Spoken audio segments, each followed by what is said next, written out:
My daughter-in-law stood in my kitchen, hand resting proudly on her stomach, and announced with a smirk, "We're pregnant again." Everyone clapped. Everyone smiled. Everyone except me. Because I knew exactly what that meant. It meant more diapers I didn't buy, more mouths I didn't create, more endless nights and aching mornings that weren't mine to carry.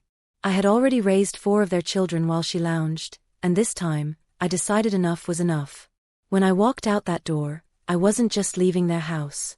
I was leaving the chains they had tied around my neck. If you're watching this, subscribe and tell me where you're watching from, because this is the story of how I finally walked away, and how my so-called family discovered what happens when you push a grandmother too far. I never planned to raise anyone else's children. At 77 years old, my bones ache when the weather shifts, my silver hair takes longer to brush, and my hands are more used to holding a cane than a baby. But life had made me the default parent in a household that wasn't mine. My son Thomas married Lindsay 10 years ago. She was young, loud, and wild, always posting selfies, always planning girls' nights, always too tired or too busy to do what a mother should. And Thomas, blinded by love or maybe just desperate to keep peace, let her get away with it. That left me. From the moment the first grandchild arrived, my house turned into a daycare. By the second, I was a nurse. By the third, I was a maid. By the fourth, I was a shadow of myself. I cooked meals, washed laundry, cleaned bottles, rocked crying babies. Lindsay called it helping. But it wasn't helping. It was parenting. Her job. The breaking point came on a Sunday afternoon. We had gathered for dinner, fried chicken, mashed potatoes, green beans, the kind of meal my husband used to love before he passed. The kids were running wild, sticky fingers grabbing rolls from the basket, while Lindsay scrolled her phone and Thomas cracked open a beer. Then, as if it were nothing, Lindsay stood up and said, "Well, I guess it's time we tell you, we're pregnant again." The words hit me like a blow. My fork clattered against the plate. 4 children already, each one practically raised by me, and now a 5th? I looked at her, then at my son. Their faces were glowing with pride. Pride in what? Creating another child they had no intention of raising? I forced a smile that tasted like ashes. "Congratulations," I said softly. But inside, something snapped. That night, after everyone left, I sat alone at the dining table. My house was quiet again, except for the hum of the refrigerator and the echo of my own thoughts. My cane rested against the chair, my pearls still on my ears from dinner. I whispered to myself, "No more." I thought about all the years I had lost. The nights I should have been sleeping, the mornings I should have been sipping coffee in peace. The vacations I never took, the books I never finished, the garden I had abandoned. All sacrificed at the altar of someone else's irresponsibility. And for what? Gratitude? Respect? No. Lindsay saw me as free labor. Thomas saw me as a safety net. Neither saw me as a person anymore. The next day, Lindsay arrived unannounced, as usual. She barged into my living room without knocking, a toddler on her hip and the others trailing behind. "Can you watch them?" she asked, not even looking at me as she adjusted her sunglasses. "I've got a nail appointment, and honestly, I'm exhausted from the pregnancy already." Something inside me turned to steel. I gripped my cane, rose to my feet, and looked her dead in the eye. "No," I said. She blinked. "Excuse me." I stepped closer. I said, "No, Lindsay. I've raised 4 of your children. I've wiped their noses, rocked them to sleep, packed their lunches, and held their hands. But I will not raise another one. This time, you'll do it yourself." Her jaw dropped. "Are you kidding me? You can't just walk away." I straightened my cardigan. "Watch me." That evening, Thomas came storming over. His face was red, his fists clenched. "Mom, what's going on? Lindsay said you refused to help her today." I stood in the doorway, cane planted firmly on the hardwood floor. "That's right. I'm done, Thomas. I've given enough. More than enough. It's time for you and your wife to take responsibility for your family." His voice cracked with anger. "We count on you. You can't just abandon us." The fury that rose in me was hotter than any fire. "Abandon you? I abandoned myself years ago so you could live in comfort. I've sacrificed my health, my peace, and my life for children who aren't mine. If you think that's selfish, then maybe you don't know me at all. Thomas stared at me, stunned. Then his face hardened. Fine. If that's how you feel, don't expect to see us again. He turned and left, the door slamming so hard the walls shook. For the first time in years, the house was silent. No crying, no mess, no noise. Just silence. I sat in my armchair, tears streaming down my face, but not from sadness. From relief. I had finally done it. I had walked away. But as I sat there, breathing in the quiet, I knew it wouldn't be that simple. People like Lindsay don't give up free labor without a fight.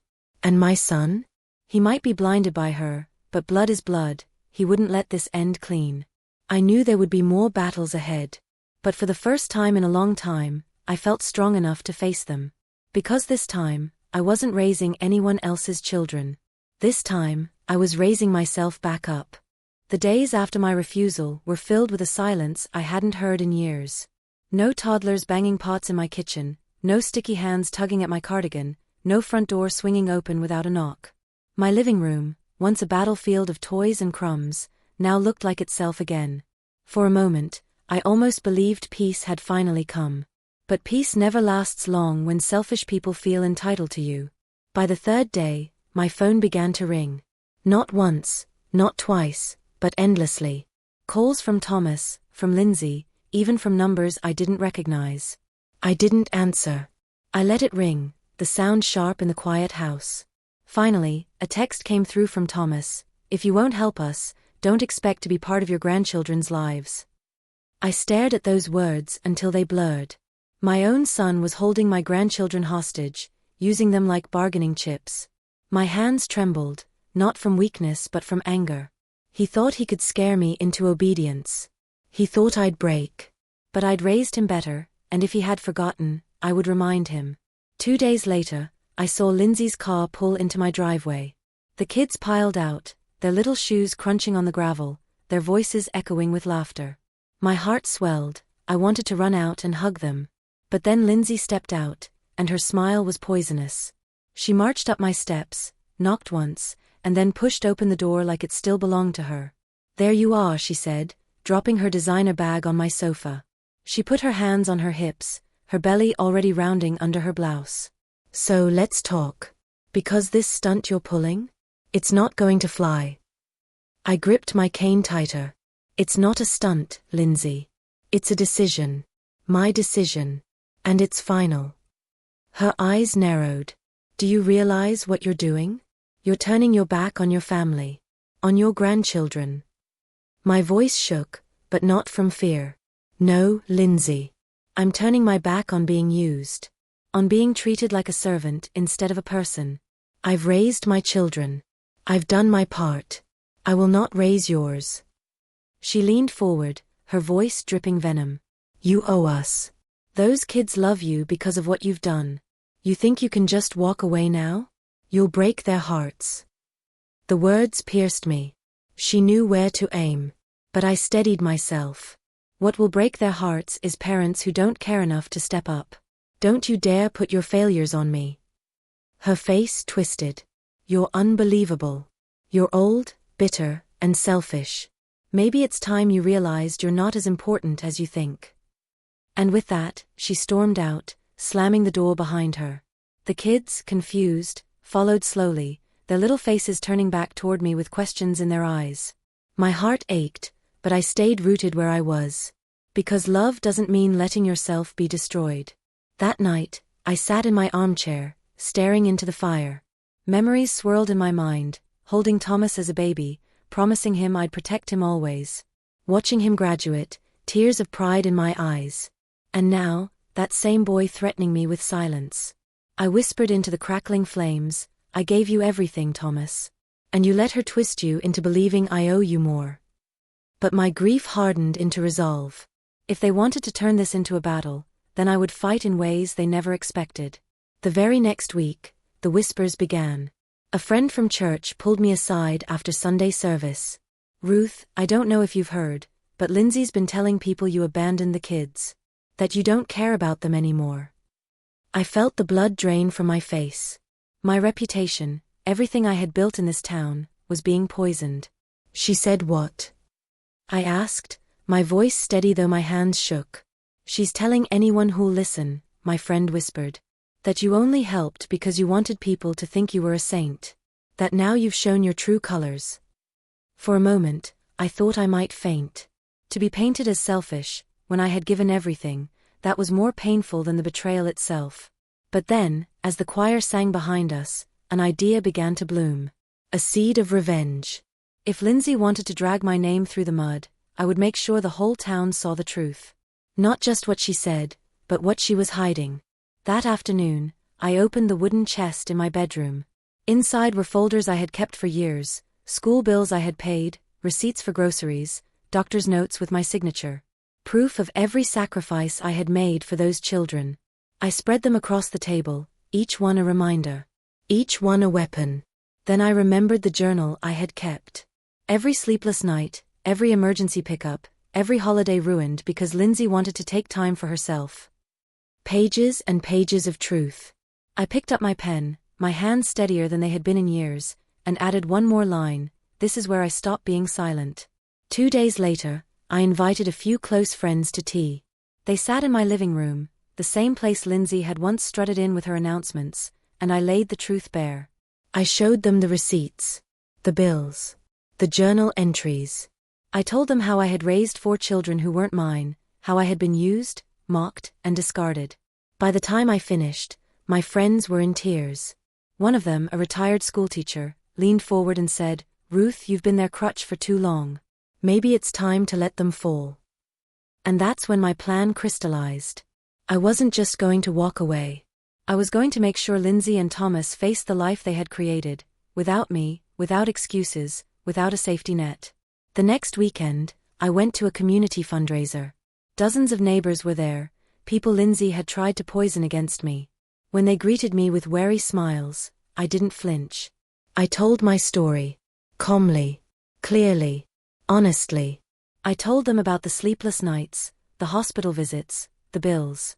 I told them how Lindsay spent more time at salons than at home, how Thomas turned a blind eye, how the children cried for attention that wasn't there. I watched their faces change. Shock. Anger. Disgust. And I knew word would spread like wildfire. When Lindsay found out, she came storming to my house again. This time, she didn't even bring the kids. Her eyes were wild, her voice shrill. "You're ruining us," she screamed. "How dare you tell people lies about me?" I stood in the doorway, cane in hand, calm as the sea before a storm. "I didn't lie, Lindsay. I told the truth. And the truth doesn't need defending." Her face twisted, but I didn't move. "Get off my porch," I said coldly. "And don't come back until you've learned what it means to be a mother." She sputtered, but she knew she had no power here anymore. She turned and fled, her tires screeching as she drove off. That night, I sat by the fire again, my heart lighter. The battle wasn't over, Thomas still hadn't come. But for the first time, Lindsay was cornered. And I wasn't done yet. Because I had one more step to take. One that would ensure she never used me, or anyone, ever again. The silence between my son and me lasted longer than I expected. After Lindsay's screaming on my porch, I thought Thomas would come charging over, full of fury, defending her as always. But instead, there was nothing. Days stretched into a week. A week stretched into 2. For the first time in years, my house was truly my own. I made coffee and drank it while it was still hot. I napped in the afternoons with no toddler pounding on the door. I worked in my garden, hands in the soil, the sun warming my face. My body still ached, but it was a different kind of ache now, earned from doing what I loved, not from carrying someone else's burdens. But peace has a way of drawing out anger in others. One Thursday evening, just as the sun was setting, I heard a car pull into my driveway. The crunch of tires on gravel made my chest tighten. I rose slowly, gripping my cane, and opened the door before the knock came. There stood Thomas. My son. His brown hair was messy, his face drawn, his eyes tired. He looked older than his 42 years, worn down in a way I hadn't seen before. But behind the exhaustion was anger. "Mom," he said sharply. "We need to talk." I stepped aside, gesturing for him to come in.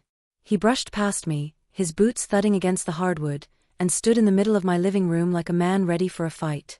"You've humiliated us," he snapped before I could even sit down. "Lindsay says you've been telling people lies, showing them things, twisting stories. Everyone's looking at us like we're monsters." I eased into my armchair, cane across my lap, and looked at him steadily. "I didn't twist anything, Thomas. I told the truth." His jaw clenched. "The truth? The truth is you've always been dramatic. You offered to help, and now you're trying to make us look bad because you're tired." My voice sharpened. "Offered?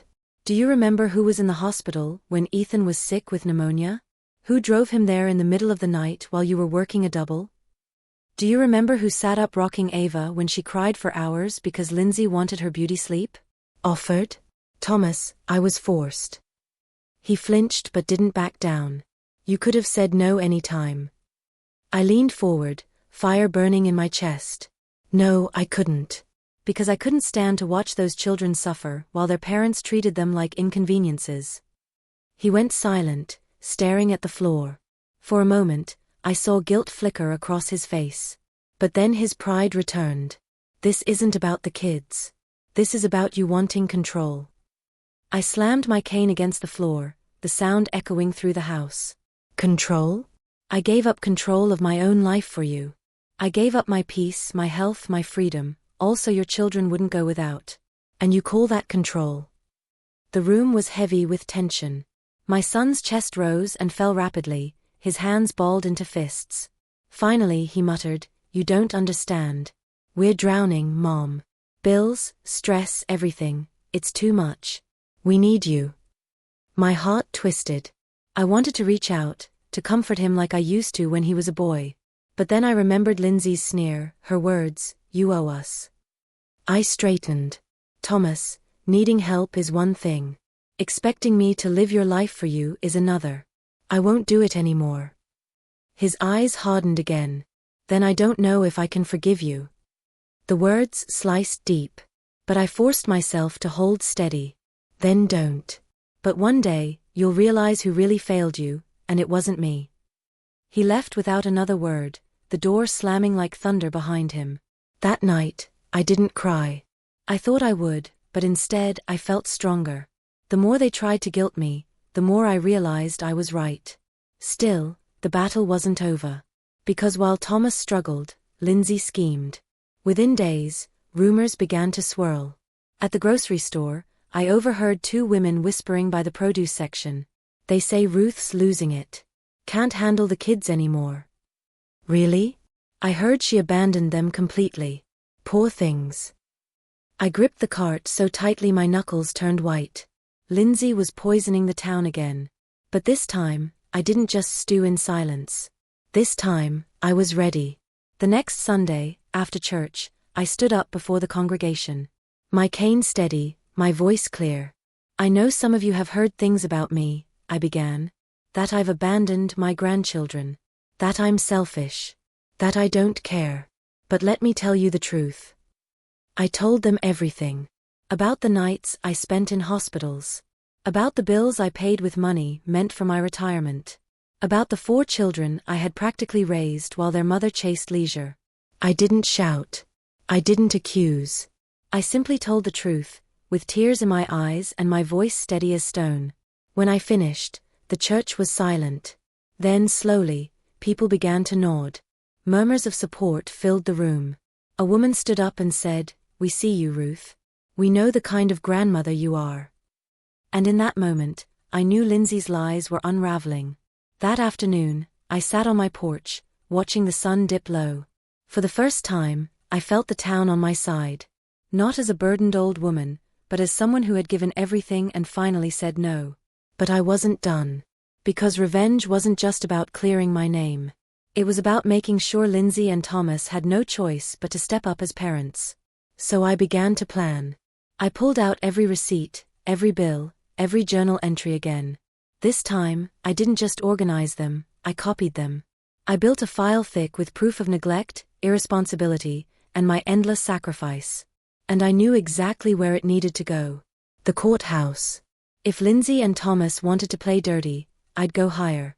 I'd make sure the law knew just how unfit they had been. That night, I looked in the mirror. My silver hair glowed in the lamplight, my cardigan buttoned tight. For years, I had seen a tired woman staring back. But now I saw someone fierce. Someone who had been pushed too far and refused to stay silent.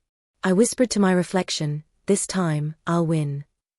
The morning I walked into the courthouse, my hands trembled, not from fear, but from the weight of what I carried. In my tote bag was a thick binder, carefully labeled, filled with years of receipts, medical papers, and journal entries.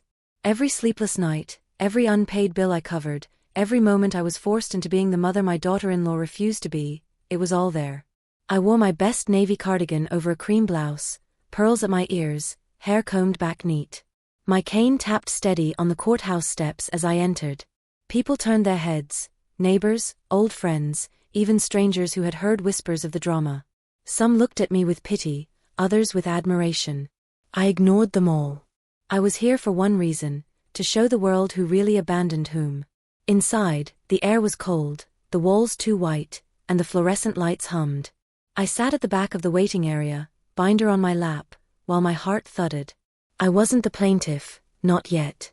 But I was ready to submit my evidence to Child Protective Services, and if that meant dragging Thomas and Lindsay into court, then so be it. For years, they had leaned on me, drained me, and left me to carry the weight. This time, I would make sure the weight shifted squarely back onto them. That afternoon, I was called into a meeting with a family services officer, a woman in her early 40s with sharp eyes and a warm voice. She invited me to sit, her hands folded neatly on the desk. "Mrs. Wilson," she began, "I understand you've brought documentation regarding your grandchildren's care." "Yes," I said firmly, sliding the binder onto the desk. "I've raised those children. Every doctor's visit, every school expense, every sleepless night, it's all here. Their parents may have brought them into the world, but they left the work to me." The officer opened the binder, flipping through carefully. Her brows furrowed as she read receipts, notes, and pictures. "This is extensive." "It had to be," I said, "because if I didn't write it down, no one would believe me." She looked up, her eyes serious now. "You're saying the parents are neglectful?" I met her gaze steadily. "I'm saying they treat their children like accessories. And I won't be their crutch anymore. It's time they face responsibility." The officer nodded slowly, closing the binder. "We'll be following up. Thank you for bringing this forward." The news spread quickly. By the end of the week, Thomas and Lindsay had received notice that the state wanted a closer look at their household. And that's when the storm truly broke. Thomas showed up at my house first, his face pale, his voice shaking with anger. "Mom, what the hell did you do?" he demanded, slamming the notice down on my kitchen table. I sat calmly in my chair, Kane leaning against the armrest. "I told the truth." "You went to the state?" he shouted. "Do you know what this means for us? They'll investigate everything. I cut him off sharply. "Good. Maybe then you'll finally realize what those kids need isn't another sibling, it's two parents who actually act like parents." His mouth opened, then closed. He looked like a boy again, caught in a lie, unable to defend himself. But pride flared up fast. "You're trying to ruin us," he hissed. "No," I said coldly. "I'm trying to save them. And if you can't see that, maybe you never should have been a father at all." His face twisted, and he stormed out, slamming the door so hard a picture frame rattled on the wall. 2 days later, Lindsay arrived. She didn't storm this time. No, she came dressed to the nines, her hair curled, her belly draped in a flowing maternity dress. She smiled sweetly as if she were walking into tea with a friend. "Ruth," she said, her voice syrupy, "why are you doing this? Haven't we been family all these years? Haven't we given you grandchildren to love?" I leaned on my cane, meeting her fake smile with a hard stare. "You've given me grandchildren to raise. And I'm done." Her smile cracked, venom leaking through. "If you go through with this, you'll never see them again. Do you hear me? Never." I stepped closer, my voice low but sharp. "If you keep neglecting them, you'll lose them yourself. And you'll have no one to blame but you." Her cheeks flushed red, and her smile finally shattered. She spun on her heel and left without another word. The investigation was swift. Neighbors were interviewed. Teachers were asked questions. Social workers visited Thomas and Lindsay's home unannounced. What they found confirmed everything I had claimed: dishes piled high, kids late for school, missed doctor appointments, Lindsay often too tired or too busy. The reports piled up. And with each one, the case against them grew stronger. I didn't take joy in it. Not really. But I did feel vindicated. For once, I wasn't the one carrying their failures. They were finally being forced to carry their own weight. The real climax came when a hearing was scheduled. I walked into that courtroom in my navy cardigan, pearls gleaming, hair combed back. My cane clicked against the floor as I took my seat. Across the aisle sat Thomas and Lindsay, both pale, both furious. Thomas wouldn't meet my eyes. Lindsay glared like she wanted to set me on fire. The judge entered, the room rising, and the hearing began. The social workers testified first. They spoke of neglect, of over-reliance on me, of children left without proper care. They showed my binder, my records, my journal entries. The judge's face remained neutral, but I saw the way his eyes lingered on certain pages. Then Thomas was called. My son, standing in that witness box, looking smaller than I'd ever seen him. "Mr. Wilson," the judge said, "is it true that your mother has been the primary caregiver for your children?" Thomas shifted, his voice low. "She's helped, a lot." "A lot?" the judge pressed. He swallowed. "Yes. More than us, sometimes." The room murmured. Lindsay shot him a glare that could kill, but it was too late. The truth was out. When it was my turn, I stood with my cane and walked slowly to the witness stand. I raised my hand, swore the oath, and looked the judge directly in the eye. "I never wanted this," I said softly. "I love my son. I love my grandchildren. But love does not mean letting yourself be destroyed. For years, I sacrificed my health, my money, and my peace. I did it because I couldn't bear to see those children suffer. But now, it's time their parents faced reality. I am old. I will not live forever. And those children deserve stability that does not vanish when I do." The judge nodded slowly, and silence filled the room. The hearing didn't end with custody removed, not yet. But it ended with strict orders: parenting classes, regular check-ins, financial accountability. Lindsay's smugness was gone. Thomas's pride was shattered. And for the first time, they looked like people cornered by their own actions, not by me. As I walked out of that courtroom, cane steady, head high, I felt something I hadn't felt in years. Power. They had taken me for granted. They had mocked me, used me, drained me. But now, the tables had turned. And my revenge? It was only just beginning.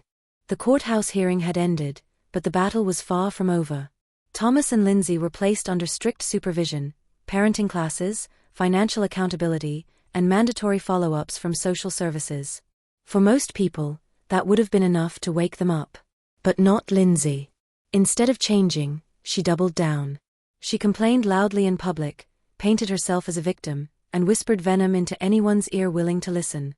"She's just jealous," I overheard her saying once at the grocery store. "She wants to raise my kids because she can't stand not being in control. She's an old, bitter woman who should mind her own business." People glanced at me in the aisle, some sympathetic, others confused. But I didn't flinch. Because for every lie Lindsay told, I had something stronger, the truth, and proof to back it. And I had patience. Because revenge isn't always fire and fury. Sometimes, it's cold, slow, and methodical. At home, I kept my binder updated. Every missed appointment, every call from a teacher, every report from the social worker. My grandson Ethan, now 12, even started keeping notes of his own. One evening, as we sat at the kitchen table, Ethan looked at me with tired eyes no child should ever have. "Grandma," he whispered, "thank you. You're the only one who ever listens. Mom she doesn't care." The words shattered my heart, but I placed my hand over his. "One day, Ethan, things will change. I promise you." And in that moment, I realized something. This fight wasn't just about me reclaiming my life. It was about making sure these children weren't condemned to a cycle of neglect. If Lindsay and Thomas wouldn't change for themselves, then I'd force the world to make them. Weeks passed. The parenting classes went poorly. Lindsay showed up late, Thomas sat silent, both defensive and dismissive. Social workers noted it all. Their house inspections continued to reveal chaos, dishes piled high, children unsupervised, Lindsay lying in bed while the oldest tried to care for the youngest. Each report tightened the noose. And yet, in public, Lindsay still strutted around like she was untouchable. At church, she paraded her pregnancy bump, collecting sympathy. At the salon, she whined about being harassed by the state. And everywhere, she tried to paint me as the villain. But the tide had turned. Slowly, people began to see through her act. Teachers backed me up. Neighbors spoke up. Even her so-called friends began to drift away when her lies grew too wild. The breaking point came one Saturday afternoon. I was sitting on my porch, sipping tea, when a police cruiser pulled into my driveway. My stomach dropped, old habits, old fears. But when the officer stepped out, his face was kind. "Mrs. Wilson," he said, tipping his hat, "I thought you'd want to know. We had to respond to a call at your son's place today. Noise complaint. When we got there, the kids were unsupervised. Again." My throat tightened. Are they safe?" He nodded. "They're safe. For now. But the report will go straight to family services. You did the right thing bringing attention to this. You may have just saved them." When he left, I sat there for a long time, tea cold in my hands, tears stinging my eyes. Not tears of sorrow this time, but of vindication. Because the truth was catching up. The final hearing was scheduled 6 weeks later. This one would determine whether stricter action was needed, custody modifications, financial guardianship, even temporary foster arrangements if things didn't improve. I arrived early, binder in hand, cane tapping against the marble floors. My navy cardigan was pressed, my pearls shone bright, my hair combed neat. I wasn't just an old woman walking into court. I was a force. Thomas and Lindsay shuffled in late. Thomas looked hollow, his shoulders slumped, eyes avoiding mine. Lindsay, in a too-tight dress that showed her bump like a trophy, still tried to smile, but it didn't reach her eyes. The judge entered, and the room rose. The tension was thick enough to choke on. The social worker's testimony was damning. Missed appointments, repeated neglect, children showing signs of stress. Then came the officer's report, the day the kids were left unsupervised again. Finally, the judge turned to me. "Mrs. Wilson, do you have anything you wish to add?" I rose slowly, cane in hand, and walked to the stand. My voice was steady, calm, but every word carried weight. I love my son. And I love my grandchildren more than life itself. But love does not mean enabling. Love means truth. And the truth is, these children deserve parents who are present, who care, who act. I am old. I cannot raise another generation. It is time for them, I turned slightly, looking at Lindsay and Thomas, to take responsibility for the family they created. Not me. The courtroom was silent except for the judge's pen scratching across paper. When he finally spoke, his voice was firm. Effective immediately, the Wilson household will be placed under weekly supervision. Financial oversight will be assigned. Custody privileges will be re-evaluated in 6 months. And should further neglect be observed, removal will be considered. Lindsay gasped. Thomas buried his face in his hands. And I? I stood taller than I had in years. Afterward, outside on the courthouse steps, reporters swarmed. Microphones shoved toward my face, cameras flashing. "Mrs. Wilson, do you feel justice was served? What message do you want others to take from this?" I looked into the cameras, my pearls glinting in the sunlight. "I want people to understand something," I said clearly. "Grandmothers are not free labor. Parents must raise the children they bring into this world." I gave until I had nothing left. And when I said no, I was called selfish. But the truth? The real selfishness was theirs. And now, they will finally face it. The crowd erupted. Reporters scribbled furiously. And somewhere in the chaos, I felt the weight lift from my shoulders. In the weeks that followed, my life transformed. The kids were watched more closely than ever. Thomas, stripped of his pride, began to step up little by little, helping with homework, cooking meals, things he should have done years ago. Lindsay sulked, still furious, but her charm no longer fooled anyone. The community saw her for what she was. As for me, I returned to my garden, my books, my peace. My phone no longer rang with endless demands. My house stayed quiet, filled only with the sounds I chose. And when the grandchildren visited, supervised, short visits approved by the state, they hugged me tighter than ever. "Grandma," Ethan whispered once, "you saved us." I hugged him back, tears in my eyes. "No, sweetheart. I just stopped being afraid."